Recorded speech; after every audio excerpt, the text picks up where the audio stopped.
Hello सभी बच्चों को गुड मॉर्निंग। ये वीडियो उन बच्चों के लिए है जो ट्वेल्थ कॉमर्स का एग्ज़ाम दे रहे हैं 24-25 के अंदर, यानी कि इस समय आपके मार्च और फरवरी 2025 में अगर ट्वेल्थ के एग्ज़ाम चल रहे हैं और आप प्लान कर रहे हैं सीए करने का, तो ये वीडियो आपके लिए बहुत इंपॉर्टेंट है।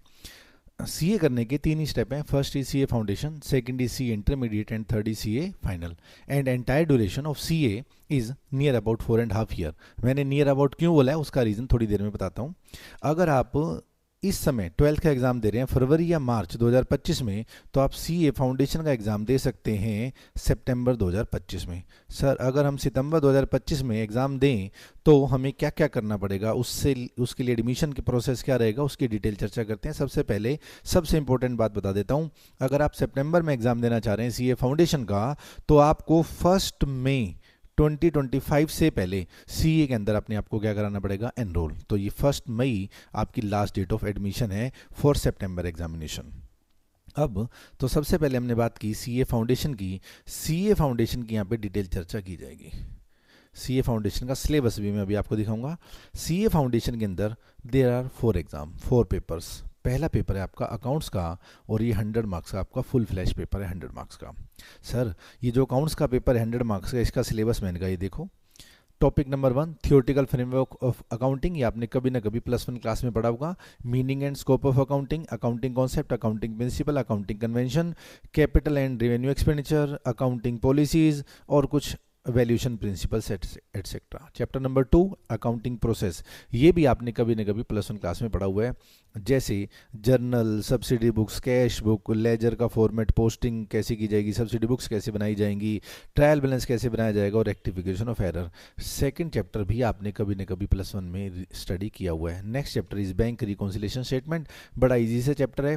तो बीआरएस वाला चैप्टर भी आपने +1 अकाउंट्स में पढ़ा हुआ है। अगला चैप्टर है इन्वेंट्री। इन्वेंट्री बोला जाता है स्टॉक को, हालांकि there is a difference between stock and inventory, but मैंने आपको समझाने के लिए बोल दिया inventory and stock are both are the same things. तो इस इन्वेंट्री को हम अपनी बुक्स में कैसे वैल्यू करेंगे, इसकी कॉस्ट कैसे कैलकुलेट करेंगे, रिलाइजेबल वैल्यू का क्या कॉन्सेप्ट होता है, और हम अपनी क्लोजिंग स्टॉक को कॉस्ट और एनआरवी विच लेस पे क्यों दिखाते हैं, इस तरह की कुछ बातें यहाँ की जाएंगी। And next chapter is depreciation. Depreciation and amortisation, ये चैप्टर आपने +1 क्लास में पढ़ा हुआ है। डेप्रीशिएशन जो आपने +1 क्लास में पढ़ी हुई है, there are 2 type of depreciation, there are 2 method of depreciation. One is straight line method and second is written down value method. लेकिन जब आप सीए में आएंगे तो आपको 7 या 8 तरह से मेथड दिखाए जाएंगे कि डेप्रीशिएशन कैसे कैसे किए जा सकते हैं। उसके अलावा change in method of depreciation भी रहेगा। Next chapter, chapter number 6 bill of exchange and promissory note, ये भी आपने +1 क्लास में पढ़ा हुआ है। Meaning of bill of exchange क्या है, प्रोमाइजी नोट क्या है, उनकी अकाउंटिंग ट्रीटमेंट क्या है और एकोमोडेशन बिल क्या है। मुझे उम्मीद है आपको याद होगा, किसी सेलर ने बायर को गुड्स सेल की और बायर ने उसको एक लीगल डॉक्यूमेंट दे दिया और बायर के लिए ये बन गया बिल्स पेबल और सेलर के लिए बन गया ये बिल्स रिसीवेबल। सेलर की बुक्स में क्या एंट्री होंगी, बायर की बुक्स में क्या एंट्री होंगी, ड्यू डेट पे कैश हो जाएगा तो क्या एंट्री होगी, एंडोर्स हो जाएगा तो क्या एंट्री होंगी। ये सारे टॉपिक आपने +1 क्लास में स्टडी किए हैं। Chapter number 7 is final account and final account of sole proprietor, जिसके अंदर आप बनाते थे ट्रेडिंग अकाउंट, उसके बाद बनाते थे आप प्रॉफिट एंड लॉस अकाउंट और उसके बाद बनाते थे बैलेंस शीट। ये सब एज इट इज़ जो आपने +1 क्लास में स्टडी किया है as it is CA foundation के सिलेबस में है। इसके अलावा एक नई चीज़ है मैन्युफैक्चरिंग अकाउंट, उसके अलावा है financial statement of non profit organisation NPO. ये कभी हमारे सीबीएसई के सिलेबस का पार्ट होता था, फिलहाल कोरोना के बाद से हटा रखा है एनपीओ, नॉन प्रॉफिट ऑर्गेनाइजेशन। ये भी बड़ा आसान सा चैप्टर है कि अगर आपने एक ऐसा ऑर्गेनाइजेशन ओपन किया है जिसका मोटिव प्रॉफिट अर्न करना नहीं है, तो वो अपनी बुक्स ऑफ अकाउंट्स कैसे बनाएगा। नेक्स्ट चैप्टर है अकाउंटिंग फॉर इनकम्प्लीट रिकॉर्ड, इसको सिंगल एंट्री सिस्टम भी बोला जाता है। एक ऑर्गेनाइजेशन है, उसने या तो अपने अकाउंट्स ही नहीं बनाए, कुछ बुक्स बना दी अपने रिकॉर्ड करने के लिए, या उसने सिंगल एंट्री सिस्टम से अकाउंट्स बनाए हैं, तो उन सब को हम डबल एंट्री सिस्टम से कैसे कंप्लीट करेंगे, इनकम्प्लीट रिकॉर्ड को कंप्लीट कैसे करेंगे। इसके अंदर भी बेसिकली ये फाइनल अकाउंट ही बनता है आपका मेन, तो लेकिन उससे रिलेटेड बहुत सारी एडजस्टमेंट इसके अंदर आपको देखनी पड़ेंगी। चैप्टर नंबर 10 पार्टनरशिप का है एंड एलएलपी अकाउंट्स। ये सारी पार्टनरशिप आपने 12th क्लास के अकाउंट्स में पढ़ी है, जिसके अंदर एडमिशन ऑफ ए पार्टनर भी आएगा, रिटायरमेंट भी आएगा, डेथ भी आएगा और इंक्लूडिंग ट्रीटमेंट ऑफ गुडविल। ये सारी चीज़ें आपने +2 क्लास के अंदर पढ़ी हुई हैं। लेकिन डिसोल्यूशन ऑफ पार्टनरशिप के अंदर कुछ नए टॉपिक आएंगे, जैसे पीस मिल डिस्ट्रीब्यूशन है, गार्ने वर्सेस मरेलो है। ये कुछ टॉपिक ऐसे हैं जो आपने 12th क्लास में नहीं पढ़े हुए। अगला पॉइंट है चैप्टर नंबर 11 कंपनी अकाउंट, और कंपनी अकाउंट के भी बहुत सारे टॉपिक आपने 12th क्लास में पढ़े हुए हैं, जैसे definition of share and debenture, issue, share को इशू करना, डिवेंचर को इशू करना, शेयर को फॉरफिट करना, फॉरफिट किए गए शेयर को री इशू करना, उसके अंदर पार और प्रीमियम और ओवर सब्सक्रिप्शन, प्रो रेटा अलॉटमेंट, सब कुछ जो आपने 12th क्लास में पढ़ा है वो सब यहाँ पर आएगा। नेक्स्ट है रिडम्पशन ऑफ प्रेफरेंस शेयर, ये रिडम्पशन ऑफ प्रेफरेंस शेयर आपने नहीं पढ़ा हुआ, एंड रिडम्पशन ऑफ डिवेंचर। अगला है accounting for bonus issue and right issue, ये भी कुछ नए टॉपिक हैं, bonus issue, right issue, redemption of preference share, बाकी सारी चीज़ें आपने 12th क्लास में पढ़ी हुई हैं। तो ये आपके 11 चैप्टर हैं टोटल। अगर मैं इन 11 चैप्टर्स की डिटेल में चर्चा करूं और डिटेल में हम इसका गहन अध्ययन करें तो भैया फर्स्ट चैप्टर हमने +1 में पढ़ा है, सेकंड चैप्टर भी हमने +1 में पढ़ा है, थर्ड चैप्टर भी हमने +1 में पढ़ा है, फोर्थ चैप्टर थोड़ा सा नया है, फिफ्थ चैप्टर भी हमने +1 में पढ़ा है, हालांकि थोड़ा सा नया टॉपिक भी आएगा, मैंने बताया डेफिनेशन के नए मेथड भी हम सीखेंगे इसके अंदर। बिल ऑफ एक्सचेंज भी हमने +1 में पढ़ा हुआ है, उसके अलावा सर फाइनल अकाउंट भी हमने +1 में पढ़ा हुआ है। जो नया टॉपिक है वो एक आपके लिए NPO है, इनकम्प्लीट रिकॉर्ड है, और पार्टनरशिप के अंदर ये पीस मिल डिस्ट्रीब्यूशन वगैरह वाली चीज़ें आपके लिए नहीं हैं। और कंपनी के अंदर देखा जाए तो रिडम्पशन ऑफ प्रेफरेंस शेयर और बोनस इशू, राइट इशू, ये गिनती के बहुत छोटे छोटे चैप्टर्स आपके नहीं हैं। और यू कैन सी दैट आपने एटलीस्ट 70 to 75% सिलेबस आपने कभी ना कभी स्टडी किया है, आइदर इन +1 और इन +2। लेकिन जैसे आप CA करने आएंगे then level of question will increase, तो आपका जो क्वेश्चंस आएगा फाइनल एग्जाम के अंदर CA के अंदर, तो उनका जो लेवल रहेगा ना वो +2 जैसा नहीं रहेगा, वो थोड़े से घुमा के क्वेश्चन पूछेंगे, ट्रिकी क्वेश्चन पूछेंगे। ठीक है सर, ये तो हो गया हमारा अकाउंट्स का सिलेबस। सर अकाउंट्स का पेपर 100 मार्क्स का है, ठीक है जी, और सारा का सारा क्या है डिस्क्रिप्टिव, जैसे आप 12th में सब कुछ लिख के आते थे ऐसे ही आपको लिख के आना है। अगला जो पेपर है आपका पेपर नंबर 2 बिजनेस लॉ, ये सबसे इंपॉर्टेंट है और ये सब कुछ नया है। अगर आपने लॉ अच्छे से कर लिया तो आपको CA फाउंडेशन फर्स्ट अटेम्प्ट पास करने से कोई नहीं रोक सकता। लॉ है बड़ा आसान, इसके अंदर गिनती के चैप्टर हैं। देखो पहला चैप्टर है इंडियन रेगुलेटरी फ्रेमवर्क, दूसरा चैप्टर है इंडियन कॉन्ट्रैक्ट एक्ट, तीसरा है सेल्स ऑफ गुड एक्ट, चौथा चैप्टर है इंडियन पार्टनरशिप एक्ट, पांचवा चैप्टर है LLP, छठा चैप्टर है कंपनी, और सातवां चैप्टर कौन सा है नेगोशिएबल इंस्ट्रूमेंट। कुल मिला के 7 ही तो चैप्टर हैं। लेकिन जब हम लॉ पढ़ेंगे ना, ये सब्जेक्ट ही हमारे लिए बिल्कुल नया है। सर क्या ये इंग्लिश के जैसा है? मैंने कहा ना बिल्कुल भी नहीं। अच्छा तो सर ये बिजनेस स्टडी के जैसा होगा? मैंने कहा बिल्कुल भी नहीं। लॉ बिल्कुल नया सब्जेक्ट है, बड़े ध्यान से आपको स्टडी करना पड़ेगा। लॉ के अंदर जो चीज़ लिख दी वही लॉ है, ना आप उसको इंक्रीज कर सकते ना आप उसको डिक्रीज कर सकते, तो थोड़ा सा यहाँ पे आपको एक्स्ट्रा एफर्ट्स करने पड़ेंगे। लेकिन है सब्जेक्ट बड़ा इंटरेस्टिंग। जैसे मैं आपको सिंपल सी बात बताता हूँ, एक चैप्टर है हमारा सेल्स ऑफ गुड एक्ट। एक सेलर ने बायर को गुड्स सेल करी, ठीक है जी, तो जो ये चीज़ गुड्स सेल कर दी तो ये सेल ऑफ गुड एक्ट में कवर हो गया। हो सकता है सेलर ने कुछ गारंटी वारंटी दे रखी हो सकता है बायर ने पेमेंट करी हो सकता है बायर ने पेमेंट ना की हो। अब नियर फ्यूचर में इन दोनों के बीच में किसी भी बात पे डिस्प्यूट हो जाता है, किसी भी चीज़ को लेकर, पेमेंट को लेकर, गारंटी को लेकर, वारंटी को लेकर, यूसेज को लेकर, किसी भी चीज़ का डिस्प्यूट हो जाता है तो वो dispute sales of good act के थ्रू सॉल्व किया जाएगा। इसके अंदर हम देखेंगे कंडीशन क्या होती हैं, वारंटी क्या होती है, ट्रांसफर ऑफ ओनरशिप क्या होती है, डिलीवरी ऑफ गुड्स क्या होती है, अनपेड सेलर क्या होता है। ये कुछ नई चीज़ें हैं आपके लिए, ये सब हम यहाँ पे जब CA फाउंडेशन पढ़ेंगे तब देखेंगे। इसके ऊपर एक और चैप्टर है हमारा interesting, that is Indian contract act 1872। ए ने बी के साथ कोई कॉन्ट्रैक्ट किया, किसी भी चीज का कॉन्ट्रैक्ट किया, जैसे एक बिल्डिंग बनाने का कॉन्ट्रैक्ट किया, तो वो कॉन्ट्रैक्ट कैसे बनेगा, कंसीडरेशन क्या रहेगी, क्या क्या एसेंशियल एलिमेंट है। अगर किसी पार्टी ने कॉन्ट्रैक्ट को ब्रीच कर दिया तो हमारे पास कौन कौन सी रेमेडीज रहेंगी, कॉन्टीजेंट कॉन्ट्रैक्ट कौन से होते हैं, क्वासी कॉन्ट्रैक्ट कौन से होते हैं, गारंटी कैसी होती है कॉन्ट्रैक्ट के अंदर, बेलमेंट कैसी होती है, प्लेज कैसी होती है। तो ये बड़े आसान से टॉपिक प्रैक्टिकल लाइफ में काम आने वाली चीजें यहाँ इंडियन कॉन्ट्रैक्ट एक्ट और सेल्स ऑफ गुड एक्ट में आपको सिखाई जाएंगी। तो ये दो चैप्टर तो वैसे भी आपकी प्रैक्टिकल लाइफ में बहुत यूज होने वाले हैं। एक चैप्टर है हमारा इंडियन पार्टनरशिप एक्ट, ये 1932 का जो पार्टनरशिप एक्ट है ये आपने स्टडी किया हुआ है, बस यहाँ पर थोड़ी सी डिटेल में आप स्टडी करेंगे। आपने +2 में पढ़ा हुआ है rules applicable in the absence of partnership deed, वो रूल्स पार्टनरशिप एक्ट में ही लिखे हुए हैं। पार्टनर कैसे बनते हैं, पार्टनरशिप किस तरह की होती है, पार्टनर के राइट क्या है, पार्टनर्स की ड्यूटी क्या है, आप अपनी पार्टनरशिप फर्म का रजिस्ट्रेशन कैसे करोगे, अगर फर्म का डिसोल्यूशन हो जाएगा तो लॉ के अकॉर्डिंग आपको कैसे सॉल्व करना पड़ेगा। ये साधारण सी बातें नॉर्मल नॉर्मल सी बातें इंडियन पार्टनरशिप एक्ट में कवर होंगी।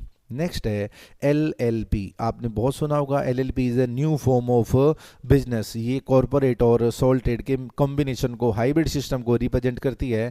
इस LLP को कैसे बनाया जाएगा, LLP के जो पार्टनर्स होंगे उनकी क्या करेक्टर होना चाहिए, क्या क्वालिफिकेशन होनी चाहिए, डेजिग्नेटेड पार्टनर क्या होते हैं, आसान आसान सी बातें। अगला है कंपनी एक्ट। ये बड़ा इंटरेस्टिंग है क्योंकि नियर फ्यूचर में जब आप बड़े होगे तो आपको भी कंपनी बनानी पड़ेगी। तो कह रहे हैं कंपनी के फीचर क्या हैं, कॉर्पोरेट वेल क्या होता है, क्लासेस ऑफ कंपनी क्या है, शेयर कैपिटल कितनी तरह की होती है, इनकॉर्पोरेशन ऑफ कंपनी कैसे होगा, memorandum of association, article of association कैसे बनते हैं, इसके अंदर क्या क्या पॉइंट्स लिख के कवर किए जाते हैं, अगर कोई कंपनी आर्टिकल के बाहर काम करे तो क्या होगा, मेमोरेंडम के बाहर काम करे तो क्या होगा, इस तरह की कुछ बातें। डॉक्ट्राइन ऑफ इंडोर मैनेजमेंट, ये तो मैं आपको डिटेल में अभी नहीं बता पाऊंगा। तो ये आसान आसान सी बातें, कोई खास बातें हैं नहीं। बस आपको एक ही बात ध्यान रखनी है, जब आप लॉ पढ़ोगे तो आप प्रैक्टिकली पढ़ना कि भाई अगर मैंने किसी के साथ कांटेक्ट किया और ऐसे ऐसे सिचुएशन आ गई तो क्या होगा, मैंने किसी को माल बेचा या मैंने किसी से माल खरीदा, गुड्स खरीदी, तो मेरे साथ क्या होना चाहिए, अगर मैंने किसी के साथ पार्टनरशिप करी तो मेरी क्या ड्यूटी है, मेरे क्या राइट हैं, सामने वाले की क्या ड्यूटी है, सामने वाले के क्या राइट हैं, सामने वाले ने अपनी कोई ड्यूटी फुलफिल नहीं करी तो मेरे उसके अगेंस्ट क्या क्या कार्रवाई कर सकता हूँ। इस तरह की जर्नल सी बातें। कल को हम कंपनी खोलें तो हमें क्या क्या फॉर्मेलिटीज़, लीगल फॉर्मेलिटीज़ पूरी करनी पड़ेंगी, ये चीज़ें। अगला है नेगोशिएबल इंस्ट्रूमेंट एक्ट 1881। ये नेगोशिएबल इंस्ट्रूमेंट आपने थोड़ा बहुत पढ़ा हुआ है, इसको आप पढ़ते थे बचपन में, बिल ऑफ एक्सचेंज। तो नेगोशिएबल इंस्ट्रूमेंट के अंदर तीन चीज़ें आती हैं, एक बिल ऑफ एक्सचेंज आएगा, एक प्रोमाइजी नोट आएगा और एक चेक आएगा। तो इसमें बताया जाएगा कि चेक कैसे बनते हैं, बिल ऑफ एक्सचेंज कैसे बनते हैं, प्रोमाइजी नोट कैसे बनते हैं, अगर चेक बाउंस हो जाए तो क्या होगा, अगर बिल ऑफ एक्सचेंज डिसऑनर हो जाए तो क्या होगा, लो क्या कहता है नेगोशिएबल इंस्ट्रूमेंट के बारे में। It means there are 7 topic in business law और ये सारे के सारे नए हैं। और ये पेपर भी आपका 100 मार्क्स का है और ये पेपर भी आपका डिस्क्रिप्टिव है। क्वेश्चन आएगा, प्रैक्टिकली आपको लिख के लाना पड़ेगा। अगला टॉपिक, अगला paper number 3 is quantitative aptitude. ये भी 100 मार्क्स का है। अब यहाँ पे दो चीज़ें हैं बेटा।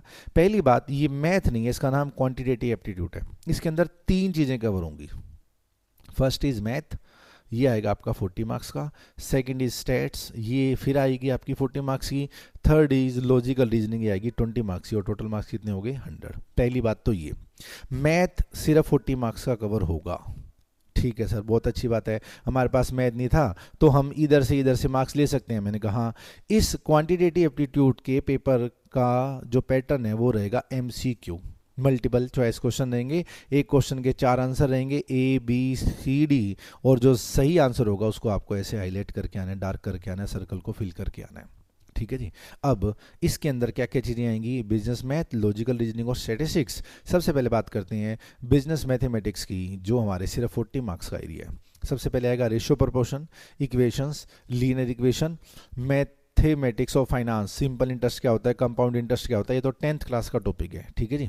उसके अलावा आएगा permutation and combination, sequence and series, इसको आप APGP भी बोलते हो, arithmetic progression and geometrical progression, relationship between AP, AM, GM। ठीक है जी। इसके अलावा set, function, relation, basic application of differential and integral calculus. ये गिनती के आपके 8 टॉपिक हैं जो आपके 40 मार्क्स के कवर होते हैं बिजनेस मैथमेटिक्स के अंदर, 40 मार्क्स के। ठीक है जी, सिर्फ 8 ही टॉपिक हैं। नेक्स्ट है लॉजिकल रीजनिंग। ये लॉजिकल रीजनिंग CA इंस्टीट्यूट ने क्यों डाला है सिलेबस में, मैं तो कहता हूँ बच्चों को पास करने के लिए डाला है। 20 आउट ऑफ 20 आप यहीं से स्कोर कर सकते हो, कोई टेंशन ही नहीं है। गिनती के 4 चैप्टर हैं, number series, direction, seating arrangement and blood relation. ठीक है जी। एक व्यक्ति ने दूसरे व्यक्ति की तस्वीर को देखते हुए कहा कि इसके पापा के चाचा मेरा भाई है, बताओ इन दोनों का क्या रिलेशन है। ऐसे क्वेश्चन आएंगे, बच्चों वाले क्वेश्चन आएंगे, then you will easily get 20 out of 20। अगला टॉपिक है स्टैटिस्टिक्स।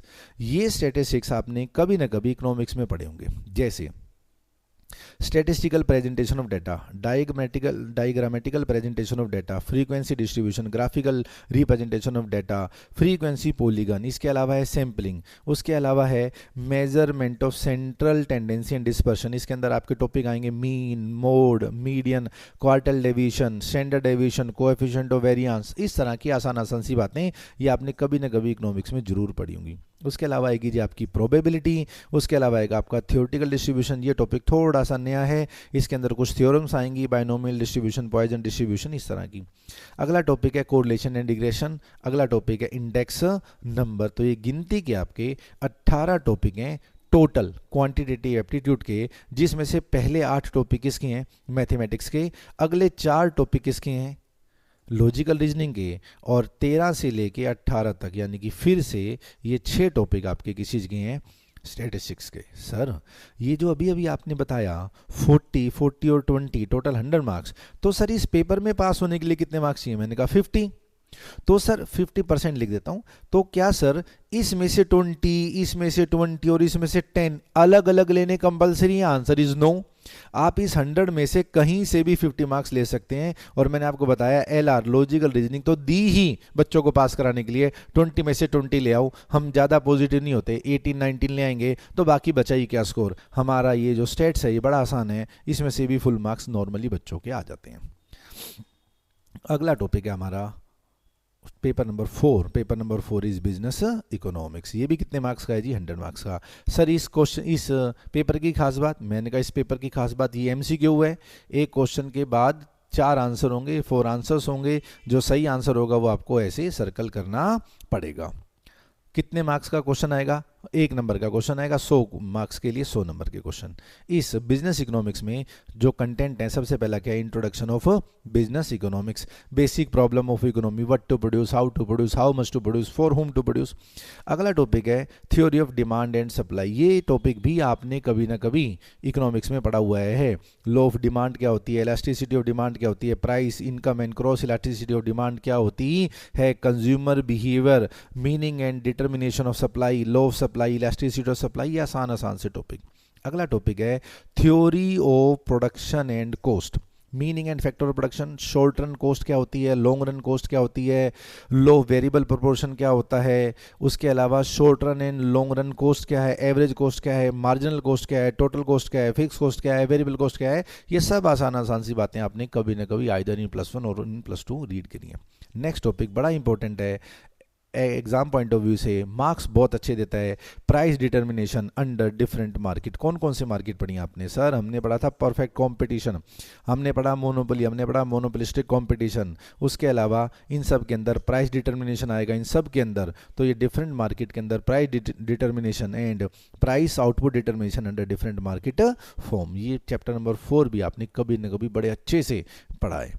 अगला है डिटर्मिनेशन ऑफ नेशनल इनकम। ये वही नेशनल इनकम है, मैंने कहा हाँ, macro economic aggregates and measurement of national income. उसके अलावा है determination of national income can use 2 sector basic model, 3 sector and 4 sector. ये कभी ना कभी आपने पढ़े होंगे। अगला पॉइंट है बिजनेस साइकिल, बिजनेस साइकिल में मीनिंग, फेस, फीचर, इस तरह की चीज़ें। अगला पॉइंट है जी public finance, fiscal function, market failure, government intervention, process of budget making, fiscal policies, इस तरह की चीज़ें यहाँ कवर होंगी। मनी मार्केट नया टॉपिक है आपके लिए, इंटरनेशनल ट्रेड नया टॉपिक है, और थोड़ी सी इंडियन इकोनॉमी की बात करेगा। बिफोर 1950 चाणक्य एंड नंद वंश की कुछ बातें करेगा। इस ये बड़ी आसान आसान सी बातें हैं। और इकोनॉमिक्स तो आपने कभी ना कभी जरूर पढ़ी है, इधर इन +1 और इन +2। तो ये आपके जो 10 चैप्टर हैं, इस 10 चैप्टर में से आपने मेरे हिसाब से बहुत सारे चैप्टर पहले पढ़े हैं। और मेरा एक्सपीरियंस ये कहता है कि एटलीस्ट 60% इकोनॉमिक्स भी आपने कभी ना कभी पढ़ी है। अब मैं आपको नट शेल में कुछ चीज़ समझाता हूँ, वो समझें ज़रा ध्यान से। सर CA करने के लिए 2 काम करने पड़ेंगे। एक CA में एडमिशन लेना पड़ेगा, एक फिर CA के एग्ज़ाम देने पड़ेंगे। क्या सर हमारे रोहतक में CA के एग्ज़ाम होते हैं? मैंने कहा हाँ बिल्कुल होते हैं। तो क्या सर हमें एडमिशन लेने के लिए बाहर जाना पड़ेगा? मैंने कहा बिल्कुल भी नहीं जाना पड़ेगा। एडमिशन आजकल सारे होते हैं ऑनलाइन। आप अपनी मार्कशीट सारी ऑनलाइन अपलोड करो, फोटो अपलोड करो, सिग्नेचर अपलोड करो, आपका एडमिशन हो जाएगा। एडमिशन की लास्ट डेट क्या होती है, फॉर्म कब निकलते हैं? एक क्वेश्चन का जवाब देता हूँ। CA के फॉर्म पूरे के पूरे साल 365 डेज ओपन रहते हैं। आप कभी भी CA के अंदर एडमिशन ले सकते हैं। 300 के 365 दिन आप एडमिशन ले सकते हैं। तो सर हमारा एग्जाम कब होगा? हाँ ये है मेन बात, जिस दिन आपने एडमिशन लिया है उसके अकॉर्डिंग आपका एग्जाम सेट होगा। अच्छा सर, तो CA फाउंडेशन के लिए तो हमें बताओ ना सर एग्जाम कब कब होते हैं? CA फाउंडेशन का जो एग्जाम है, मुझे उम्मीद है आपको ये दिख रहा होगा, जनवरी में होगा एक बार, एक बार जून में होगा और एक बार सितंबर में होगा। सर जनवरी 25 तो जा चुका, मैंने कहा हाँ, तो आप जून 25 वाला एग्ज़ाम दे सकते हो। जून 25 वाले एग्ज़ाम के लिए जो है ना लास्ट डेट थी 1 जनवरी, जो जा चुकी है, ये इंस्टीट्यूट ने एक्सटेंड करके बढ़ा भी दी थी, जो जा चुकी है। अब आप सितंबर 25 वाला एग्ज़ाम दे सकते हो, जिसके लिए जो लास्ट डेट है वो 1 मई है। और जैसे ही मैंने आपको ये वीडियो बनाना स्टार्ट किया था, मैंने आपको सबसे पहले ये डेट ही बताई थी कि अभी आपके पास समय है। अगर आप सितंबर 2025 में सीए फाउंडेशन का एग्ज़ाम देना चाहते हो तो 1 मई तक आपको एनरोलमेंट कराना है, उसके बाद आपको एग्जामिनेशन फॉर्म भरना है। सर एग्जामिनेशन फॉर्म का क्या फंक्शन रहता है? एग्जामिनेशन फॉर्म अलग चीज़ है, एडमिशन फॉर्म अलग चीज़ है। एडमिशन लेने का मतलब है कि आपने सीए फाउंडेशन में एनरोल करा लिया अपने आप को, उसके बाद जब आप एग्जामिनेशन फॉर्म भरोगे उस समय आपका एग्ज़ाम होगा। और सीए फाउंडेशन का एग्ज़ाम साल में 3 बार होता है, जैसे मैंने अभी आपको बताया, एक बार होगा जनवरी में, एक बार होगा जून में, एक बार होगा सितंबर में। आप जो एट प्रेजेंट एग्ज़ाम दे पाओगे वो दे पाओगे आप सितंबर में, सितंबर 2025 में। नटशेल में 2 बातें और बता के वीडियो को ख़त्म करेंगे। कुल मिला के आपके 4 एग्ज़ाम हैं, paper number 1, paper number 2, paper number 3, paper number 4। Paper number 1 किसी चीज़ का है? अकाउंट्स का। पेपर नंबर 2 किसी चीज़ का है? बिजनेस लॉ का। पेपर नंबर 3 किसी चीज़ का है? क्वांटिटेटिव एप्टीट्यूड का। और एग्जाम नंबर पेपर नंबर 4 किसी चीज़ का है? बिजनेस इकोनॉमिक्स का। अगला क्वेश्चन, सर ये सारे पेपर 100 मार्क्स के हैं? जी हाँ। तो टोटल कितने मार्क्स का हो गया हमारा सीए फाउंडेशन? 400 मार्क्स का। अब यहाँ पे जो चीज़ समझने की वो ये है कि आपके जो फर्स्ट 2 एग्जाम्स हैं ये डिस्क्रिप्टिव हैं, सेकंड के जो 2 एग्जाम हैं ये एमसीक्यू हैं। डिस्क्रिप्टिव मतलब आपको आज से लिख के दे के आना पड़ेगा पूरा पेपर, पेपर नंबर 1 अकाउंट्स का भी और पेपर नंबर 2 लॉ का भी। लेकिन क्वांटिटेटिव एप्टीट्यूड एमसीक्यू रहेगा, इकोनॉमिक्स भी सारा क्या रहेगा? एमसीक्यू। पास होने के लिए आपको 2 क्राइटेरिया फिल करने पड़ेंगे। कितने क्राइटेरिया फिल करने पड़ेंगे? 2। पहला, आपके ओवरऑल मार्क्स 50% होने चाहिए। 400 का 50% होता है 200। इन चारों एग्जाम्स का जो टोटल रहेगा आपका रिजल्ट का, वो आपका कम से कम कितना होना चाहिए जी? 200। बड़ी आसान सी बात है। इंडिविजुअल जो आपके 4 एग्जाम हैं उसमें किसी भी एग्जाम में 40% से कम नहीं होने चाहिए। दोबारा बता देता हूं, किसी भी एग्जाम में 40% से कम नहीं होने चाहिए और ओवरऑल 50% मार्क्स होने चाहिए। अगर आपने ये 2 क्राइटेरिया फुलफिल कर दिए तो आप सीए फाउंडेशन क्लियर कर जाएंगे।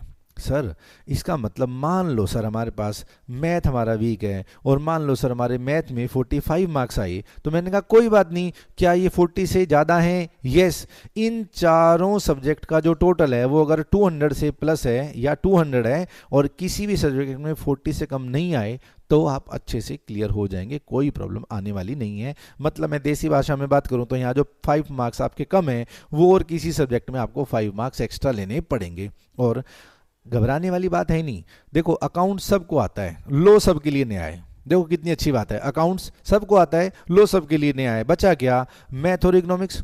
और मैथ इस क्वांटिटेटिव एप्टीट्यूड में मैथ है सिर्फ 40 मार्क्स का। अगर आपके पास 12th में मैथ था तो आपको 40 मार्क्स की वेटेज मिलेगी, लेकिन उधर से इकोनॉमिक्स आपका वीक हो जाएगा। लेकिन अगर आपके पास 12th में इकोनॉमिक्स थी तो आपको सिर्फ 40 मार्क्स की मैथ की वेटेज कम हो रही है आपकी।